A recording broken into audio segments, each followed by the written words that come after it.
శ్రీమాత్రే నమః. ధనత్రయోదశి రోజున బియ్యంతో ఇలా చేశారంటే అదృష్ట దేవత పలకరిస్తుంది. అంతేకాదు ఇంట్లో ఆనందం, శ్రేయస్సు నిండిపోతుంది. ధనత్రయోదశి పండుగను అక్టోబర్ 23 ఆదివారం జరుపుకోనున్నారు. దీపావళి ధనత్రయోదశి రోజు నుంచి మొదలవుతుంది.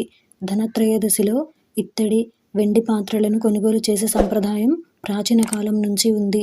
ఈ రోజున పాత్రలను కొనుగోలు చేయటం వల్ల సంపద, శ్రేయస్సు లభిస్తుందని నమ్ముతారు. ధనత్రయోదశి రోజున సాయంత్రం యమదేవుడికి దీపాన్ని దానం చేస్తారు. ఇలా చేయడం వల్ల మృత్యుదేవుడు, యముడి నుంచి యమభీతి తొలగుతుందని నమ్ముతారు. ధనత్రయోదశి రోజున తీసుకునే కొన్ని చర్యలు చాలా ప్రయోజనకరంగా ఉంటాయి. వీటిలో లక్ష్మీదేవిని ప్రసన్నం చేసుకోవటానికి అన్నం పరిహారంగా చెప్పవచ్చు. దాని గురించిన పూర్తి వివరాలను ఈరోజు ఈ వీడియోలో చూసి వివరంగా తెలుసుకుందాం.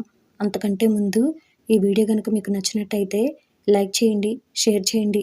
అలాగే మరెన్నో ఇలాంటి ఆధ్యాత్మిక విషయాల కోసం మన ఛానల్ని సబ్స్క్రైబ్ చేసుకోండి. ఇక విషయంలోకి వెళ్తే, ధనత్రయోదశి రోజున బియ్యం గింజలతో చేసే పనులు చాలా ప్రత్యేక ఫలితాలను ఇస్తాయి.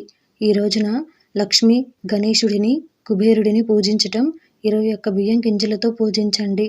ఆ తర్వాత వాటిని ఎర్రటి గుడ్డలో చుట్టి మీ ఖజానాలో లేదా మీరు డబ్బును దాచుకునే ప్రదేశంలో ఉంచండి.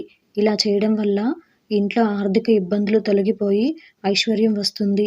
అలాగే ధనత్రయోదశి రోజున పూజ చేసిన తర్వాత ఇంటి సభ్యులందరూ నుదుటిపై తిలకం పెట్టుకోవాలి. ఈ తిలకంలో పగలని బియ్యాన్ని వాడటం వల్ల అదృష్టం కలుగుతుంది.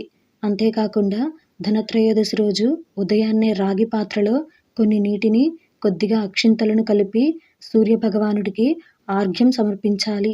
ఇలా చేయడం వల్ల అదృష్టం పలకరిస్తుంది. ఎలాంటి సమస్యలున్నా తొలగిపోతాయని నమ్ముతారు.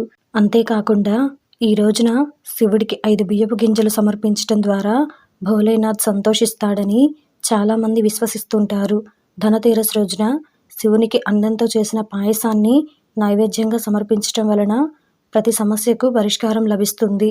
అలాగే మీ జాతకంలో చంద్రుని స్థానం బలహీనంగా ఉండి మీరు ఎల్లప్పుడూ మానసికంగా ఇబ్బంది పడుతుంటే ధనతేరస్ రోజున ఒక పిడికెడు అన్నం దానం చేయండి. ఇలా చేయడం వల్ల చంద్రుడు బలవంతుడవుతాడు.